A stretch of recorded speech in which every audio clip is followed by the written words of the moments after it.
obviously, the biggest difference people are going to see, right away is in the visual quality of the game. How much we draw, how much detail there is in the environment itself. I think the biggest difference that it has overall is just how much it expands and really fulfills the original vision of the game. We always wanted to set out to create the most organic living environment that anybody had ever seen in a video game, and I think we've done that. That means as you're moving through the jungle and the forested areas of the game, you're going to see life everywhere. I mean, there's butterflies in the air, dragonflies over the water, water bugs in the water, little frogs hopping about, turtles, fish, little deer running through the grass. I mean, there's life everywhere around you. If you look up, there's birds in the trees. They're flying through the air. There's life all around you. In terms of AI and weaponry and level design and the artwork in the game, we've improved on every single one of these aspects. I mean, it's too much stuff really to mention at one go.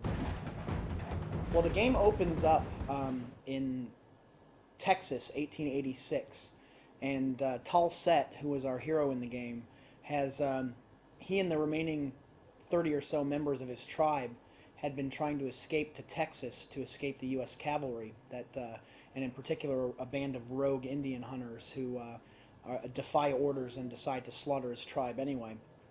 So after that battle, we see that the only 3 people alive are Tal'Set, his chief, and one member of the Indian hunters named Tobias Bruckner. Tobias Bruckner executes Tal'Set's chief, shoots him in the back, and when his blood falls onto the sacred ground that they're crossing, it triggers this reaction. And as Tal'Set and Bruckner are actually, battling it out, Tal'Set manages to cut one of his arms off with his war axe, and then is pulled through this portal into another world. The enemy forces are led by a reptilian creature. They're a reptilian race that have some humans fighting with them, and the leader of this group is called Lord Tyrannus, and he's kind of bent on purifying the Lost Land, and basically, he sells it as this kind of pseudo-religious fervor that he uses to whip his troops into a frenzy, but it's really more about power than piety, and his agenda really is to do nothing more than to destroy anybody who would oppose him. You're going to see all kinds of environments in the game. Aside from the jungle and swamp type levels that you've got in the game, you've got all the aerial missions with the flight component that span anything from these kind of rich tropical valleys to arid desert landscapes. You've got enemy bases that you find deep in the middle of the jungle that you've got to then penetrate and work your way into the depths of. So you see more kind of industrial type environments, stonework, things like that. And they're all like strung with cables and temporary lighting and stuff as they've kind of quickly taken this old location that they found and brought it up to speed to serve as a base. And then you're going to see entire cities, some of the cities in the Lost Land you have to defend. You have to penetrate inside a mobile enemy battle station that's actually carried on the back of a 2-mile-long dinosaur. Turok made its name partially because we did with weapons what nobody had ever seen before at the time. They've always gotten more over the top, more outrageous. The cerebral bore was probably our most infamous weapon from the N64 days. So we followed that up with a weapon called the swarm bores. And in thinking about what we wanted to do, the cerebral bore needed to come back. It was too popular with the fans of the series not to bring it back, but I wanted us to do more with it. So in thinking about what that might be, we just decided that, more than one is good. So rather than firing a single bore at a single enemy, you fire 5 bores at a single enemy that track on the hip joints, the shoulder joints, and the head. And the results of that are actually rather disgusting, and we'll be unveiling it for the first time here very shortly, but nobody's going to be disappointed if they were a fan of the original. Well, the flight component is something that we've wanted literally since the first day that I was hired to work on Turok. I've wanted the flight stuff in there, and it's something that we've tried to do many, many times. We've all wanted it forever, and we were unable to really do it during the N64 days because, unfortunately, the nature of our technology at that time didn't lend itself to flight very well.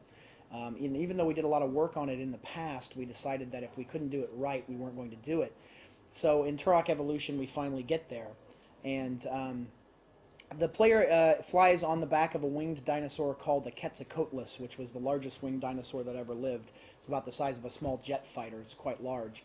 And of course, then we, had to, really realize that, flying a winged dinosaur is kind of fun, but it'd be more fun if it had 250 caliber machine guns and homing rockets. So your dinosaur is armed with 50 caliber machine guns and homing rockets, and the player has a variety of different missions that they have to accomplish in the game. There are enemy bases that need to be destroyed. There are communications facilities that need to be taken down. At one point, the player finds themselves fighting a full onslaught by the enemy forces in the game against one of the cities in the Lost Land. Well, the nice thing about working on the Xbox is that it enables us to do pretty much anything graphically that we could want to do. So, things like the bump mapping for detail mapping, all the refraction stuff that we can do. We've used a lot of post effects to do full screen effects like, radial blurs and distortion effects. The flamethrower actually creates heat off of it that actually, creates a nice real-time shimmer in the game. So, just the overall power of the game, of the machine, allows us to create, the sorts of environments with the amount of detail, with all the nice finessing touches that we've always dreamed of doing. And it really allows us to make, Turok everything that it was always meant to be. We've created a really great split screen mode in the game. We've had, maps that were built by a dedicated team specifically for deathmatch. They're optimized to run very, very well with 4 players playing.